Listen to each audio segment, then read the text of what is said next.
तो उसके बाद में सर्च रिपोर्ट की है, कोई आवश्यकता नहीं होती है।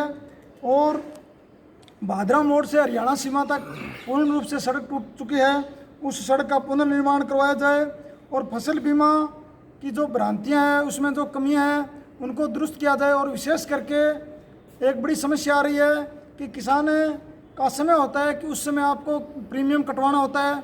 किसान उस समय कोई फसल बीजी होती है, उसका प्रीमियम कटा देता है, परंतु उसके बाद में वर्षा के अभाव में कई बार फसल नष्ट हो जाती है, तो उसमें दूसरी फसल बोनी पड़ती है। और जब बीमा आता है तो गिरदावरी में और उसमें मिसमैच हो जाता है, तो और उसके बाद में उस किसानों को बड़ी भारी परेशानी की मार झेलनी पड़ती है। और शायद बिरकाड़ी के किसानों पर मुकदमा भी दर्ज किया गया है। हमारी ये मांग है कि केंद्र सरकार का ये सिस्टम है और 100 घोषणा पत्र को ही किसानों का वो मान करे, उसमें गिरदावरी की कोई व्यवस्था नहीं होनी चाहिए। और 100 घोषणा पत्र को मानकर उसी हिसाब पर बीमा होना चाहिए और उसी हिसाब आधार पर किसानों का कल्याण निश्चित होना चाहिए। उनके साथ साथ एक हमारी विशेष करके मांग है कि केंद्र सरकार जो फसल का रेट निर्धारित किया है, उस रेट पर ही सरकार खरीदे, और उससे कम कोई बोली करे तो उसके खिलाफ मुकदमा होना चाहिए, ताकि किसानों को अपनी फसल का पूरा मिल सके।